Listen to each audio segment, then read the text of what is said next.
mientras que Jair llevaba 2 años juzgando por la parte oriental de Israel. Elí es nombrado sumo sacerdote y al mismo tiempo también comenzó a juzgar a Israel, pero desde Silo. Elí muy probablemente fuera nieto o bisnieto de Itamar, el hijo menor del sacerdote Aarón.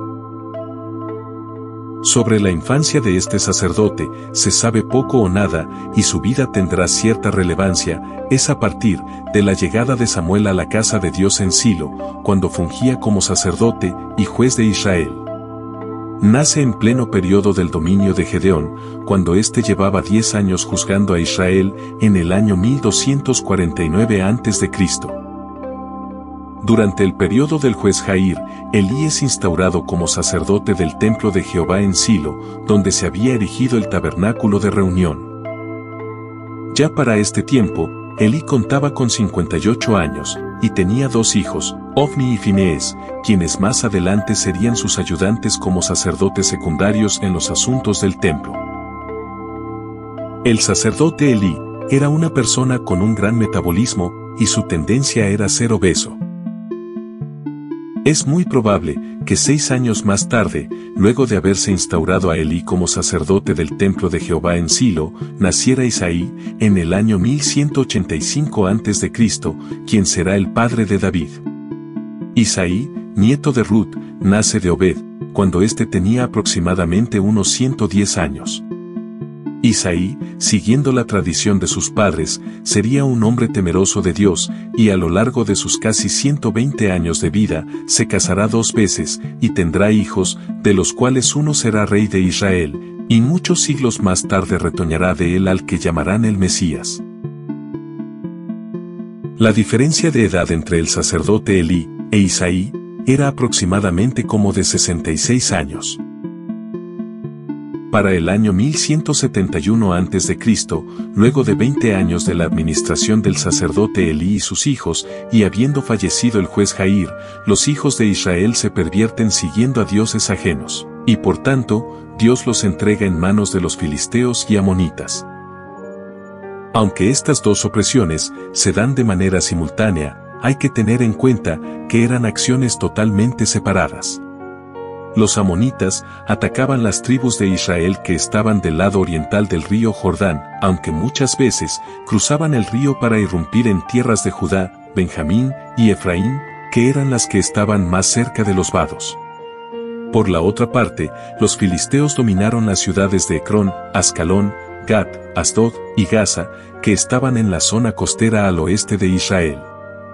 El tormento de los amonitas tendrá un periodo de duración de 18 años, mientras que el de los filisteos será por un periodo mucho mayor, de unos 40 años. La causa radicaba en que los israelitas volvieron a caer en la idolatría, y esta vez más fuerte que nunca, adorando cuanto dios ajeno iban conociendo, dioses de naciones vecinas, olvidándose de Jehová.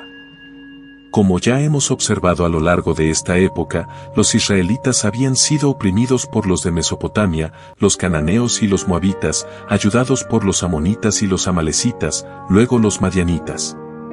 Y ahora le tocó el turno a los filisteos y amonitas. Tanto Edom, así como Moab y Amón, fueron naciones que Jehová les prohibió a los hebreos hacerles guerra en el tiempo de la conquista, ya que ellos eran heredades concedidas bajo promesa a Esaú y a Lot.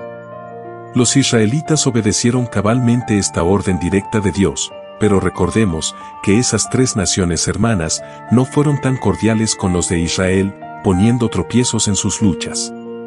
Por ejemplo, en Números 20:18, se dice que Edom no les permitió el paso por sus tierras, cuando Moisés quiso atravesarla de manera pacífica, por sus caminos reales, y por ello fue castigada y entregada en manos de los hicsos.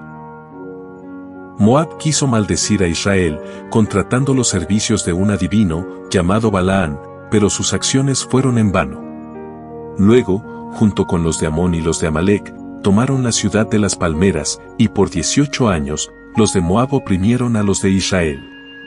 Mas, los amonitas y amalecitas solo ayudaron a conquistar, pero no se quedaron a oprimir, solo Moab. Con Elí estaban sus hijos, Ofni y Finees, quienes ministraban en los asuntos de la casa de Jehová, pero eran unos completos pecadores, impíos, desconocedores de las cosas de Dios. Estaban allí porque eran los hijos de Elí, y eran los encargados de recibir las ofrendas que traía el pueblo para ofrecer sacrificios para la expiación. Ellos robaban de las ofrendas a Jehová y se acostaban con las mujeres que velaban en el templo. Y todos esos rumores de la gente llegaban hasta oídos de su padre Elí, pero éste tampoco hacía nada para evitarlo. Elí intentaba persuadirlos de sus pecados, pero sus hijos no les prestaban atención a sus palabras débiles, así que Dios no estaba muy a gusto ni con Elí ni con sus hijos, y le lanzó una severa advertencia. ¿Por qué habéis hollado mis sacrificios y mis ofrendas, que yo mandé ofrecer en el tabernáculo, y has honrado a tus hijos más que a mí, engordándoos de lo principal de todas las ofrendas de mi pueblo Israel? Esto no significa que el sacerdote Elí participara directamente de las transgresiones de sus hijos. Pero hacerse de la vista gorda con todo lo que estaba pasando y no hacer nada para evitarlo, igual lo condenaba. Por tanto, Jehová el Dios de Israel dice: Yo había dicho que tu casa y la casa de tu padre andarían delante de mí perpetuamente. Mas, ahora ha dicho Jehová: Nunca yo tal haga, porque yo honraré a los que me honran, y los que me desprecian serán tenidos en poco. Observemos cómo Jehová Dios había cambiado su actitud frente a la casa del sacerdote, ya que le había prometido estabilidad a toda su casa y para siempre. Pero vemos cómo da un giro de 180 grados para echar por tierra esa promesa. El varón de los tuyos, que yo no corte de mi altar, será para consumir tus ojos y llenar tu alma de dolor. Y todos los nacidos en tu casa morirán en la edad viril. Y te será por señal esto que acontecerá a tus dos hijos, Ofni y Finés, ambos morirán en un día. La suerte para el sacerdote y su familia estaba echada, y para eso, ya Dios había puesto un niño llamado Samuel allí. Dios lo estaba levantando para que fuera el sucesor de Elí, pero solo como juez, ya que por su linaje no se le permitía ejercer sacerdocio. Pero había que terminar con la hegemonía de estos sacerdotes malos. Siendo Samuel un joven de aproximadamente 18 años y estando bajo la tutela del sacerdote Elí, Israel va a la guerra contra los filisteos.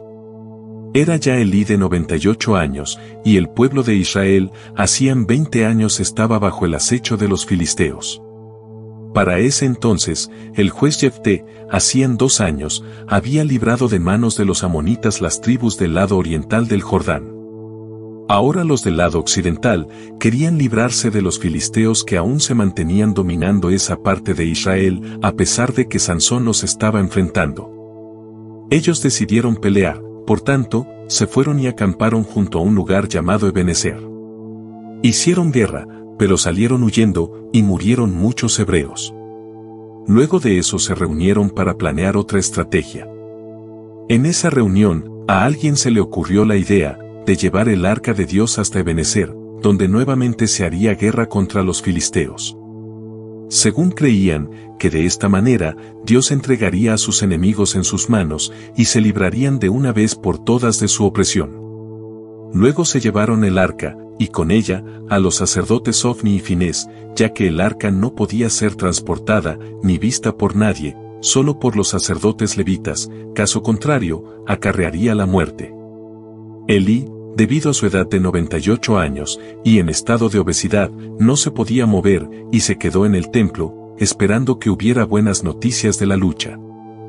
El hecho de tener el arca de Dios en el campamento hebreo, cerca de Ebenezer, fue motivo de júbilo y celebración, tanto así, que eso causó temor entre los filisteos.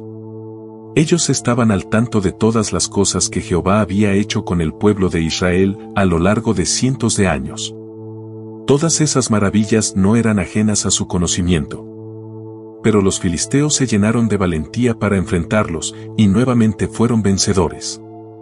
Y esta vez, el pueblo de Israel no tuvo alternativa alguna de escape, y murieron en los campos de batallas, y fueron muertos los hijos de Elí, Ofni y Finés, tal y como Dios lo había predispuesto.